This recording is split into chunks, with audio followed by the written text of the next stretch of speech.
మొత్తానికైతే రోడ్డు పైన ఉన్నాం. ఇక్కడ నుంచి టెంపుల్ దగ్గరికి అయితే వెళ్ళాలి. టెంపుల్ వచ్చేసి ఒక 4 కిలోమీటర్లు అయితే ఉందట. ఆటో ఇట్లా ఉంటుందేమో, ఆటో తీసుకుని అయితే వెళ్దాం. ఇప్పుడే ఆటో అయితే ఎక్కిన. మనకేందంటే సింగిల్ ఆటో తీసుకెళ్తే 100 రూపీస్ అని చెప్పారు. నేను వచ్చేసి షేరింగ్ ఆటోలో అయితే వెళ్తున్నా.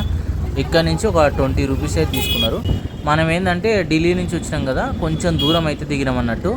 బస్ స్టాప్ దగ్గర దిగితే జస్ట్ ఒక 2 కిలోమీటర్ల దూరంలోనే మనకు వచ్చేసి టెంపుల్ అయితే ఉంటుంది. ఇక్కడ ఏంటంటే బస్ స్టాప్, రైల్వే స్టేషన్ మనకు పక్కనే ఉంటాయి అన్నట్టు.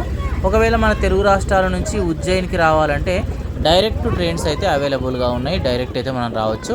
ఒకవేళ మీకు ట్రైన్లు దొరకకపోతే మాత్రం ఉజ్జయిని చేరుకోవడం కొంచెం కష్టంగానే చెప్పుకోవచ్చు. ఎందుకంటే ఉజ్జయినికి వచ్చేసి మనకు రావడానికి డైరెక్ట్ బస్ ఫెసిలిటీ అయితే లేదు. ఒకవేళ మీరు పూరి నుంచి వస్తే మాత్రం పూరి బస్ అయితే డైరెక్ట్ ఇక్కడ వరకు అయితే ఉంది. ఇప్పుడు మనం లెఫ్ట్ సైడ్ చూస్తుంది బస్ స్టాప్. కొంచెం ముందుకు వెళ్తే లెఫ్ట్ సైడ్ వచ్చేసి రైల్వే స్టేషన్ అయితే ఉంటుంది. ఇక ఆదిలాబాద్ అక్కడి నుంచి వచ్చే వాళ్ళకి ఏంటంటే నాగపూర్ వచ్చేసి నాగపూర్ నుంచి వందే భారత్ ఉంటుంది. ఆ విధంగా అయితే చేరుకోవచ్చు. ఇప్పుడు మనం చూస్తుంది వచ్చేసి ఎంట్రన్స్. ఈ ఎంట్రన్స్ నుంచి 1 కిలోమీటర్ లోపలికి వెళ్తే మనకు టెంపుల్ అయితే ఉంటుంది. అయితే మీకు ఫస్ట్ నేను రూమ్స్ అయితే చూపిస్తా. నేను ఫ్రెష్ అప్ అయినాక దర్శనానికి అయితే వెళ్ళాను అన్నట్టు. ఇక కమాన్ నుంచి కొంచెం లోపలికి రాగానే లెఫ్ట్ సైడ్ చూడండి ఆంధ్ర ఆశ్రమం అయితే ఉంటుంది. ఇక్కడ మొత్తం తెలుగు వాళ్ళే ఉంటారు, తెలుగే మాట్లాడతారు. రూమ్ నేను సింగిల్గా ఉండి అడిగినట్టు నాకు 1000 రూపీస్ చెప్పారు. ఇక అక్కడ ఉండడం ఎందుకని ఇగో ఈ లాడ్జ్లో అయితే ఉన్నా. ఒకసారి లాడ్జ్ అయితే చూపిస్తా. ఇప్పుడు మొత్తానికైతే రూమ్కి అయితే వచ్చేసిన. మొత్తానికి నైట్ మొత్తం జర్నీ అయిపోయింది కదా. ఢిల్లీలో నిన్న నైట్ 7కి వస్తే ఇక్కడ పొద్దున వచ్చేసి మనకు 8:30 దించాలి. మనకు 7:50కి ఇలా దించేసి అంతే వచ్చిన. ఇప్పుడే రూమ్లో ఫ్రెష్ అప్ అయితే అయినా. ఇక ఇక్కడ నుంచి టెంపుల్ దగ్గరికి అయితే వెళ్దాం. యాక్చువల్గా ఏంటంటే మనకు జర్నీ మాత్రం చేసినట్టే అనిపించలే, చాలా బాగుంది.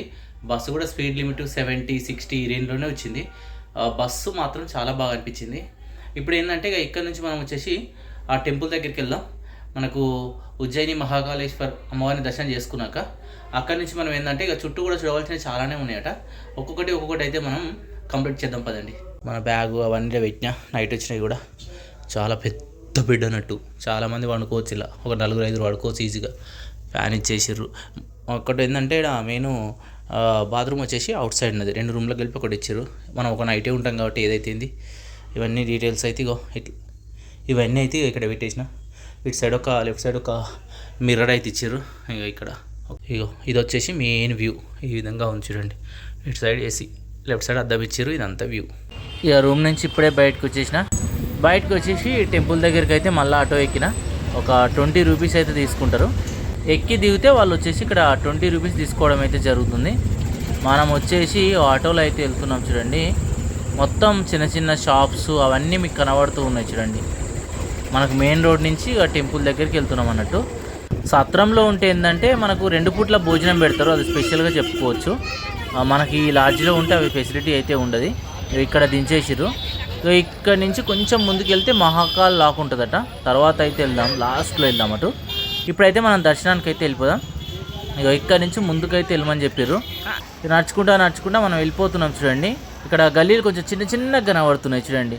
అన్ని షాప్సే ఉన్నాయి. ఇక్కడ అందరు పూలు తీసుకోండి అని మన దగ్గరికి అయితే వస్తుర్రు. దూరంలో వచ్చేసి 200-300 చెప్పారు. ఇప్పుడు మన దగ్గరకు వచ్చే వరకు ఒకసారి ఇక్కడ చూడండి, అందరూ 50 రూపాయలు అంటారు. చూసి తీసుకోండి. ఇప్పుడు మనం ఏంటంటే ఎంట్రన్స్ దగ్గరికి అయితే వచ్చేసినాం. ఇక్కడ నుంచి లోపలికి వెళ్ళాలి. ఫ్రీ దర్శనం ఇక్కడ నుంచే, 250 రూపీస్ దర్శనం కూడా ఇక్కడ నుంచే ఉంటుంది. లోపలికి వెళ్ళాక సెల్ ఫోన్లు అక్కడ పెట్టేసి దర్శనానికి అయితే వెళ్ళాల్సి ఉంటుంది. ముఖ్యంగా వచ్చేసి ఈ మహాకాళేశ్వర జ్యోతిర్లింగంలో శివలింగాలు వచ్చేసి 3 అంతస్తుల్లో ఉంటాయి. మనకు భూగర్భం కింద వచ్చేసి మనకు మహాకాళలింగం, మధ్యలో వచ్చేసి మనకు ఓంకారలింగం, ఆ పైన అంతస్తు ఉంటుంది కదా, అక్కడ వచ్చేసి మనకు నాగేంద్ర స్వరూపమైన లింగం అయితే ఉంటుంది. ముఖ్యంగా ఈ మహాకాళేశ్వర శివలింగం కింద మనకి ఏంటంటే శంకు యంత్రం అయితే ఉండడం జరుగుతుందట. అందుకే ఈ మహాకాళేశ్వరుని దర్శనం చేసుకోవడం వల్ల ఎటువంటి విజయాన్నైనా మీరు పొందుతారట. అలానే ఈ ప్రాంతంలో మనకు పార్వతీదేవి, వినాయకుడు, కార్తికేయుడు ఇలా చాలా ఆలయాలు ఉంటాయి. అన్ని దర్శనం అయితే చేసుకోండి. ఇక్కడ చూడండి మనకు భారతమాత టెంపుల్ ఉంటుంది. ఈ ఆలయం నుంచి కొంత దూరంలోనే. ఈ ఆలయాన్ని కూడా మీరు దర్శనం అయితే చేసుకోండి. ఇక్కడ కనబడుతుంది చూడండి. ఇక్కడ దర్శనం చేసుకున్నాక ఒకసారి చూడండి మనకు గర్భగుడి పైన జెండా ఎగురుతూ కనబడుతుంది చూడండి.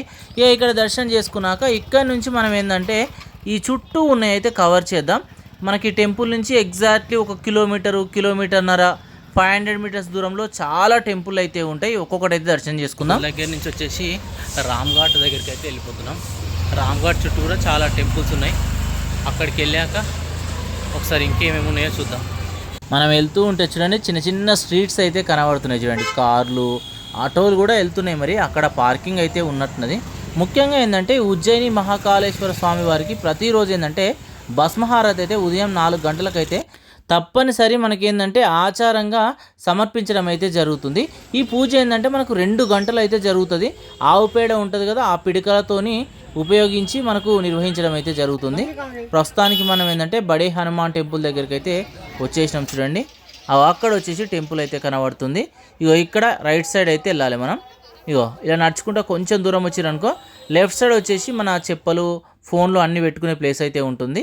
ఆపోజిట్లోనే మీకు ఈ బడే హనుమాన్ టెంపుల్ ఉంటుంది. ఇక్కడ స్వామివారిని మీరు దర్శనం అయితే చేసుకోండి. ఇక ఇక్కడ దర్శనం చేసుకున్నాక ఇక్కడి నుంచి నడుచుకుంటా ఇలానే కొంచెం ముందుకైతే వచ్చేసేయండి. ముందుకు రాగానే లెఫ్ట్ సైడ్ ఇగో ఈ చిన్న నదిలాగా ఉన్నది చూడండి. ఈ నది మధ్యలో వచ్చేసి మనకు విక్రమాదిత్య వారి స్టాచ్యూ అయితే ఉంటుంది చూడండి. అక్కడ వచ్చేసి టెంపుల్ అయితే ఉంది. ఇగో ఈ ప్రాంతాన్ని పరిపాలించిన విక్రమాదిత్య స్టాచ్యూ ఉంటుంది. ఇక్కడ దర్శనం చేసుకోండి. ఇక్కడ దర్శనం చేసుకున్నాక అలానే ముందుకు వచ్చేసేయండి. ఇగో ఇక్కడ ఏమేమి ఉన్నాయనేది క్లియర్గా రాసి చూడండి. అక్కడ చూసుకొని ఇలా ముందుకు రాగానే సర్కిల్ ఉంటుంది చూడండి. ఇగో ఇక్కడ సింహము మనకు కనబడుతుంది చూడండి. ఇక్కడ నుంచి రైట్ వెళ్ళాలి మనం. ఇగో చిన్నగా ఉన్న చూడండి ప్లేసు, వన్ సైడ్ నుంచే మన అలో అయితే చేస్తుర్రు. ఇక ఇక్కడికి వస్తే మనం నడుచుకుంటూ రావాల్సిందే, లేదా మొత్తం తిరిగి అయితే ఆటోలో అయితే రావాలి. ఇక్కడ వెహికల్స్ అయితే అలో చేస్తలేరు ఇక్కడి వరకు అయితే. ఆ లెఫ్ట్ సైడ్ వెళ్తే ఇంకా చాలా టెంపుల్ ఉన్నాయట, మనం తర్వాత వెళ్దాం. ఇక్కడ ఉన్న మనకు హర్సిద్ధి మాత టెంపుల్ని అయితే దర్శనం అయితే చేసుకుందాం. ఇక ఎంట్రన్స్ ఈ విధంగా ఉంటుంది. లోపలికి వచ్చినాక ఈ విధంగా ఉంటుంది చూడండి. ఇక్కడ మరొక ఆలయం ఉంది. భక్తులు వచ్చేసి ఇక్కడ శివలింగాన్ని దర్శనం చేసుకుంటారు పూలు పెట్టి. ఇక ఇక్కడ వచ్చేసి ఈవినింగ్ టైంలో మనకు అన్నీ వెలిగిస్తారు. ఆ టైంలో వచ్చేసి చాలా బాగుంటుంది ఈ ప్లేస్ అయితే. ముఖ్యంగా భస్మహారతి వచ్చేసి 10 మంది నాగ సాధువుల ద్వారా జరగడం అయితే జరుగుతుంది. ముఖ్యంగా ఈ భస్మహారతి సమయంలో ఎవరిని గర్భగుడిలోకి అయితే అనుమతించడం అయితే జరగదన్నట్టు. ఇప్పుడు మనం ఏంటంటే రామ్ ఘాట్ దగ్గరికి అయితే వెళ్తున్నాం.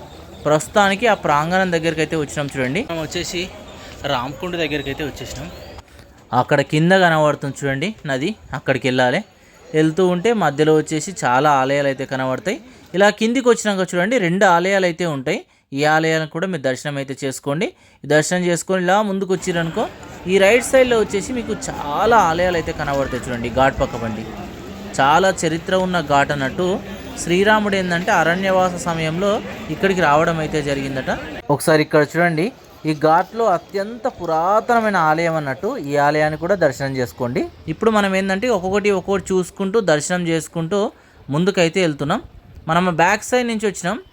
ఇక్కడి నుంచి రావచ్చట, కానీ అంత కన్స్ట్రక్షన్ అయితే జరుగుతుంది, ప్రస్తుతానికైతే రావస్తలేదు. ఇప్పుడు వచ్చేసి మనం నది లోపలికి అయితే వెళ్తున్నాం చూడండి. ఇక్కడి నుంచి అయితే ముఖ్యంగా భస్మహారతి జరిగే టైంలో పురుషులను మాత్రమే అలో చేస్తారట. మామూలుగా స్త్రీలను మాత్రం అలో చేయడం అయితే జరగదట. ఇక్కడి నుంచి చూడండి మీకు ఎంత అద్భుతంగా ఈ ఘాట్ వ్యూ కనబడుతుందో. చాలామంది ఇక్కడ పిండ ప్రదానాలు కూడా చేయడం అయితే మనం చూడొచ్చు. చాలా బాగుంటుంది. తప్పకుండా వచ్చినప్పుడు ఈ ప్లేస్ను కూడా మీరు సందర్శించండి. రామ్ఘాట్ నుంచి మళ్ళీ ఇప్పుడు వచ్చేసి టెంపుల్ దగ్గరికి వెళ్ళి మళ్ళీ ఒకసారి భారతమాత టెంపుల్ని దర్శనం చేసుకుందాం. దూరంకి వెళ్ళి చూపించిన కదా, అక్కడి నుంచి ఇంకేవి ఉన్నాయో దగ్గరికి వెళ్ళి అయితే చూద్దాం. ఇక్కడ మనకు 12 సంవత్సరాలకు ఒకసారి కుంభమేళా జరుగుతుంది. ఆ టైంలో లక్షల మంది అయితే ఇక్కడికి రావడం అయితే జరుగుతుంది. మళ్ళీ సర్కిల్ దగ్గరికి వచ్చేసినాం. ఆ సర్కిల్ నుంచి ఇలా లెఫ్ట్ అయితే తీసుకోండి. లెఫ్ట్ తీసుకుంటే మీకు చాలా టెంపుల్ కనబడతాయి చూడండి. ఇక్కడ ఒక టెంపుల్ ఉంది. ఆ టెంపుల్ నుంచి ఇలానే కొంచెం లెఫ్ట్ తీసుకొని స్ట్రేట్ వెళ్తే ఇంకా కొన్ని టెంపుల్ అయితే ఉంటాయి. మనం చూసిన విక్రమాదిత్య స్టాచ్యూ అక్కడ ఉంటుంది. ఇక అక్కడి నుంచి మనం ఇదే రూట్లో స్ట్రేట్ వెళ్ళిపోతున్నాం. ఇక అక్కడి నుంచి స్ట్రేట్ వెళ్తే ఇలా టెంపుల్ ఉంటుంది.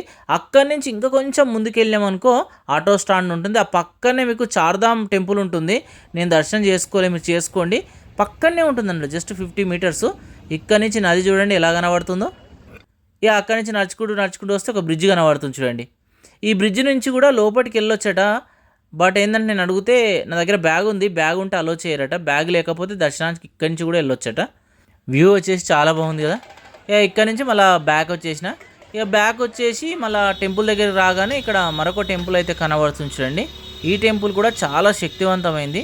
దర్శనం అయితే చేసుకోండి. ఒకసారి చూపిస్తున్నా చూడండి. ఇగో ఎంట్రన్స్ వచ్చేసి ఈ విధంగా ఉంటుంది. ఇక ఇక్కడ దర్శనం చేసుకున్నాక ఇక్కడ నుంచి కొంచెం రైట్ తిరగానే మీకు ద్వారకాధీష్ టెంపుల్ ఉంటుంది. 500 మీటర్స్ దూరంలో దర్శనం చేసుకోండి. మహంకాల్ లాక్ దగ్గరికి అయితే వెళ్తున్నాం. ఇక్కడ నుంచి ఒక 1.5 కిలోమీటర్స్ అయితే ఉంది. నేనైతే నడుచుకుంటూ అయితే వెళ్తున్నా, ఎలా ఉంటుందో ఏమో రోడ్ కూడా చూపిస్తా. మహాకాల్ లాక్ దగ్గరికి రూమ్కి వచ్చి రెస్ట్ తీసుకున్నా. మళ్ళీ 5 o'clockకి వెళ్తున్నా. థాలీ వచ్చేసి 100 రూపీస్, 80 రూపీస్ అయితే ఉంది చూడండి. ఇక్కడ నైట్ వ్యూ చూడండి. నైట్ వ్యూ వచ్చేసి బ్యూటిఫుల్గా కనబడుతుంది. అంతా ఎక్కడ చూడు హోటళ్ళు అంతా వేరేలాగా ఉంది నైట్ వ్యూ చూస్తూ ఉంటే. టూర్స్ అండ్ ట్రావెల్స్ అయితే ఇక్కడ ఎక్కువ కనబడుతున్నాయి. చుట్టుపక్కల మొత్తం చూపిస్తారేమో టూరిస్ట్ ప్లేసెస్ తెలియదు, కానీ ఎక్కడ చూసినా అవే ఉన్నాయి. ఇప్పుడు వచ్చేసి ఎంట్రన్స్ దగ్గరికి అయితే వచ్చినాం. 2 ఎంట్రన్స్లు ఉంటాయి, ఇదొక ఎంట్రన్స్. ఇక్కడ ఏంటంటే మీకు కార్ పార్కింగ్ అయితే చేసుకునే ఎంట్రన్స్ అన్నట్టు. ఇక ఇక్కడి నుంచి నడుచుకుంటా మనం ముందుకైతే వెళ్తున్నాం. ఈ కారిడార్లో వెళ్తుంటే చూడండి ఎంత బ్యూటిఫుల్గా ఉందో. లెఫ్ట్ సైడ్ మొత్తం మీకు వచ్చేసి అన్ని దేవతామూర్తుల విగ్రహాలు అవే కనబడుతున్నాయి చూడండి, పెయింటింగ్స్ బాగుంది. ఒక 1 కిలోమీటర్ల లోపలికి అయితే నడుచుకుంటూ వెళ్ళాలి. వెళ్తూ ఉంటే చూడండి కొంచెం దూరం రాగానే ఇక్కడ శివయ్య స్టాచ్యూ ఉంది. ఆ దూరంలో వచ్చేసి ఒక టెంపుల్ కూడా కనబడుతుంది చూడండి, చాలా బాగుంది. ఈ టెంపుల్ కూడా దర్శనం చేసుకోండి. ఒకసారి ఇక్కడ చూడండి మహాకాళేశ్వరుడి స్వరూపాన్ని అయితే ఇక్కడ చూసి దర్శనం అయితే చేసుకోండి. ఇక్కడ దర్శనం చేసుకున్నాక అలానే కొంచెం ముందుకు వచ్చేసారనుకో, ఇక్కడ చాలామంది దేవతామూర్తుల విగ్రహాలు అయితే కనబడుతున్నాయి. ఈ రైట్ సైడ్ కూడా చూడండి, ఇగో ఇక్కడ ఇలా మీకు చాలా ఆలయాలు దేవతామూర్తుల విగ్రహాలు అయితే కనబడుతూనే ఉంటాయి. ఇక్కడ వచ్చేసి శివయ్య స్టాచ్యూ ఉంది. ఇక అక్కడి నుంచి కొంచెం ముందుకు రాగానే చూడండి ఒక పాముని లాగుతున్న దృశ్యం ఎంత అద్భుతంగా ఉందో చూడండి.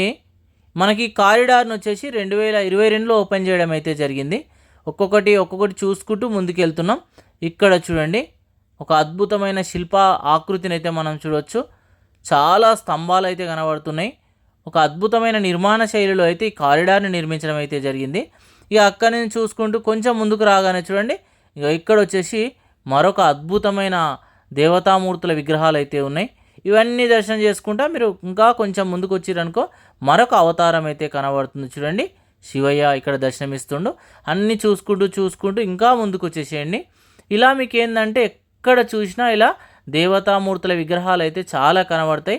అన్నీ మనకు ఈ నైట్ టైంలో చూస్తూ ఉంటే చాలా బాగుంటాయి. ఇక్కడ చూడండి ఎంత అద్భుతంగా ఉందో. ఈ పక్కనే మరొక ఆలయం కూడా ఉంటుంది.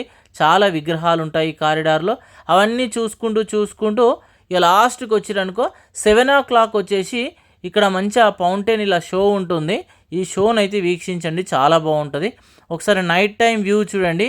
ఈ నది పైన బ్రిడ్జు, ఈ కారిడార్ వ్యూ అంతా చూడండి ఎంత అద్భుతంగా కనబడుతుందో చూడండి. ఇక ఇక్కడ నుంచి ఇలానే కొంచెం ముందుకు నడుచుకుంటూ వచ్చినాం అనుకో ఇక్కడ చూడండి రథం అయితే కనబడుతుంది చూడండి. గుర్రంతో లాగుతున్న దృశ్యాన్ని అయితే చూడవచ్చు. మొత్తం పాలరాయితో నిర్మించినట్టయితే ఉంది. ఇక్కడ వినాయకుడు ఉన్నాడు. ఇక్కడ కుమారస్వామి యొక్క విగ్రహం కూడా కనబడుతుంది.